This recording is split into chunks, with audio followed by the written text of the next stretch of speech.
యోబు అంటారు, దేవుడు నన్ను కాపాడుతున్న దినాల్లో మా ఇంట్లో మా ఆలోచన కాదు, దేవుని ఆలోచనే. మేము ఏది చేసినా దేవుని మాటే, దేవుని మాట, దేవుని మాట. స్తోత్రం చెప్పు గట్టిగా.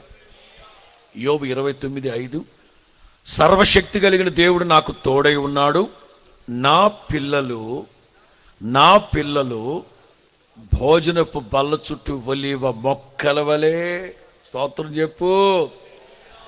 దేవుడు గుర్తుపెట్టుకో, దేవుడు నిన్ను కాపాడుతూ ఉన్నారంటే బ్రదర్, దేవుడు నిన్ను కాపాడుతూ ఉన్నారు అంటే, సహోదరి, దేవుడు మీ కుటుంబాన్ని కాపాడుతున్నారు అంటే ఇదే నిదర్శనం. మీ పిల్లలు మీ భోజనపు బల్ల చుట్టూ, దేవుడు మీ పిల్లల్ని కాపాడట్లేదు అనుకోండి, జిల్లేడు చెట్లులాగా ఉంటారు. ఒలేవ మొక్కలు కాదు, జిల్లేడు మొక్కలు. మరి దేవుని బిడ్డలు ఎక్కడ ఉంటున్నారు? మీ పిల్లలు ఎట్లా ఉంటున్నారు? వర్తమానంలోకి వెళ్ళిన తర్వాత పిల్లల సంగతి మాట్లాడతాం. నేటి సమాజంలో క్రైస్తవ పిల్లలు ఎలా ఉన్నారు? దేవుడు మీకు ఇచ్చిన పిల్లలు ఎలా ఉన్నారు? మీ భోజనపు బల్ల చుట్టూ ఒలీవల మొక్కల వలె ఉంటున్నారా?